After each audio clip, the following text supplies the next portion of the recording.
Hello guys, कैसे हो आप लोग। उम्मीद है आप सारे लोग बहुत अच्छे होंगे।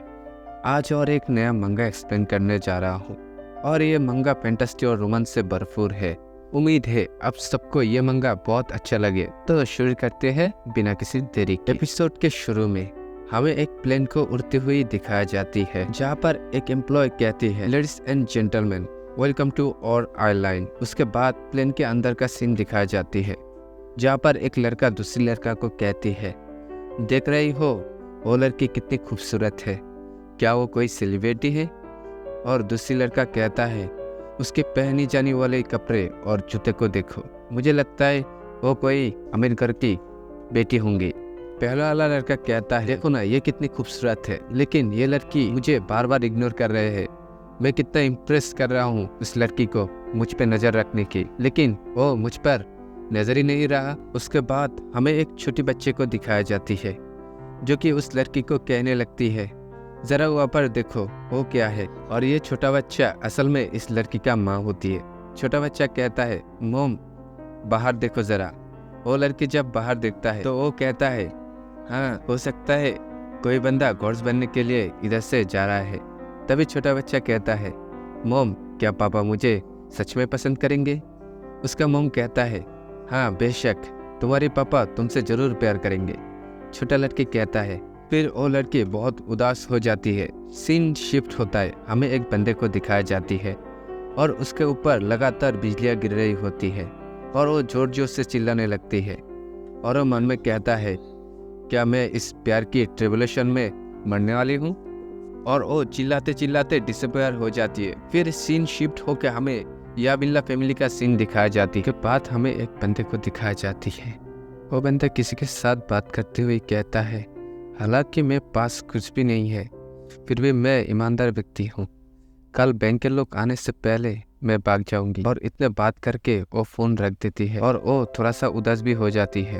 तभी पास में एक हाइड्रेसर शॉर्ट सर्किट होके लैपटॉप के पानी में गिर जाती है और उस शॉर्ट सर्किट के कारण वहाँ पर उसकी डेथ हो जाती है। फिर उसके कुछ समय के बाद होश आ जाती है। हमारा एमसी अपने बारे में कहने लगती है, मेरा नाम जुनटियान है और मैं पॉइजन मास्टर के नॉलेज में महारत हासिल कर लिया।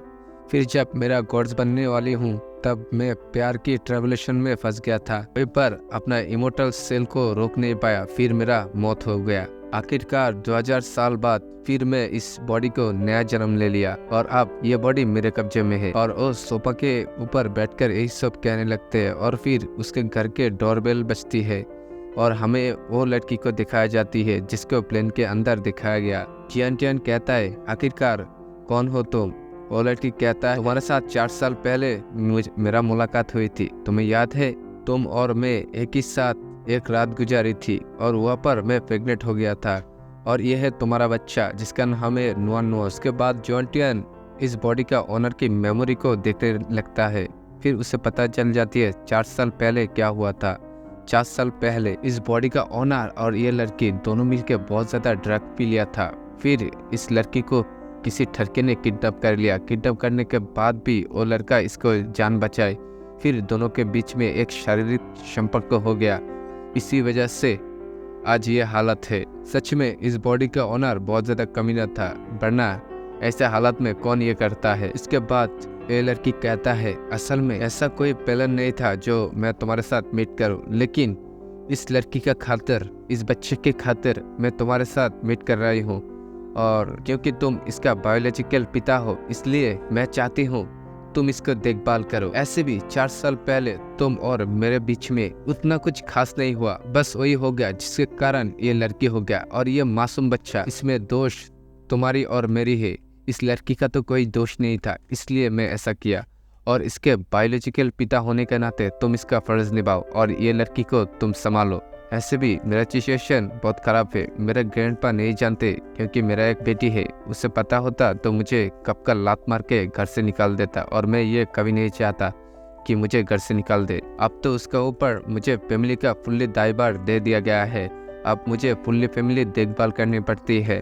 उसी वजह से मैं इस लड़की को नहीं पाल पाऊंगी। अब तुमको ही इस लड़की को संभालना पड़ेगा, और मेरा रिलेटिव किसी को ये बात पता चली तो मेरा नाम और मेरा फैमिली का नाम बदनाम हो जाएगा। प्लीज तुम ये काम मेरे लिए कर दो। फिर नुअन नुअन जॉन्टियन के पास आके कहता है, पापा पापा, क्या आप सच में मेरे पापा है? जॉन्टियन पहले तो कुछ सोचता है, फिर वो मन में कहता है, लगता है गॉड ने मुझे इस प्यार के ट्रेवल्यूशन में फंसा दिया। मुझे लगता है इन दोनों के साथ रहकर प्यार क्या होती है वो सीखना पड़ेगा। उसके बाद जॉन्टियन कहता है, हाँ मैं ही तुम्हारे पिता हूँ। नुअन नुअन कहता है, सच में पापा? उसका चौक चमक रही होती है। फिर जॉन्टियन कहता है, अब तुम क्या करने वाली हो? तभी नुअन नुअन कहता है, देखिए मेरे मॉम ने कहा फर्स्ट टाइम जब आपके साथ मेरा मुलाकात होंगी तब आपके साथ बहुत पोलाइट तरीके से बात करने के लिए कहा गया है, और मैं जब अगली बार आपके साथ मिलूंगा तब मैं एक साथ आपके साथ खेलना चाहती हूँ। उसके बाद वो ब्यूटीफुल लड़की कहता है, मैं तुमसे कुछ पूछा लेकिन तुम उसका आंसर नहीं दिया। जॉन्टियन गुस्सा होकर कहता है,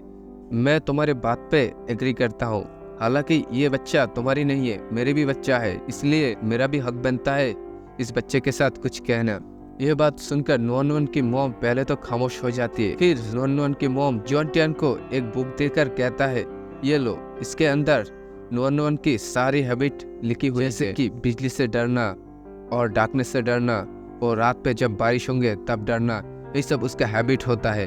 और एक बात, तुम नुअन नुअन के ऊपर कभी नहीं हाथ उठाओगे। जॉन्टियन कहता है, ठीक है मैं इस लड़की को रख लूंगा, और ये हमारे साथ एक एग्रीमेंट हो गया। तभी नुअन नुअन कहता है, मॉम आप रो क्यों रही हो? अब क्यों रो रही हो? फिर नुअन नुअन की मॉम वहाँ से चला जाती है, और नुअन नुअन कहती है, मॉम आप कहाँ जा रही हो? प्लीज रुकिए, प्लीज मॉम आप नहीं जा सकते, प्लीज मॉम रुकिए। इसके बाद क्या होंगे वो हम नेक्स्ट एपिसोड में जानेंगे। तब तक के लिए बाय।